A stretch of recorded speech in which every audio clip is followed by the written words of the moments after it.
Interi do të përballet sot me Milanin në San Siro për të vendosur një nga finalistët e Kupës së Italisë. Ndeshja e parë mes tyre ka përfunduar në barazim 1-1. Në Itali, mediat raportojnë për ndryshime rrënjësore në formacionin e Interit. Simone Inzaghi ka vendosur që kampionët e Italisë të bëjnë rotacion pas ndeshjes me Bolognen në kampionat. Një nga lojtarët që preket nga ky rotacion është Christian Aslani. Mesfushori shqiptar pritet ta nisë nga minuta e parë këtë ndeshje. Aslani mungoi në takimin e parë ndaj Milanit.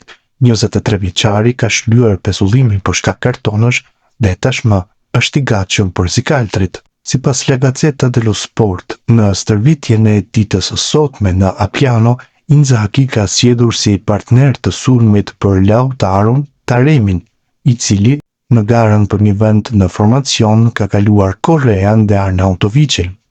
Gjithashtu, Inzaghi e ka zgjidhur dyshimin që kishte në mesfush. Ai ishte i pavendosur mes Çalhanoglut dhe Aslanit dhe në fund ka zgjedhur mesfushori shqiptar që të nisë në fillimi për t'i dhënë pak frymëmarrje Çalhanoglut, i cili me Bolognen luajti pothuajse të gjithë ndeshjen e plot, ndërkohë që Interi të dielën do të luajë kundër Romës, ndërsa të mërkurën ka dhe një ndeshje shumë të rëndësishme në Champions League në gjysmëfinalen ndaj Barcelonës.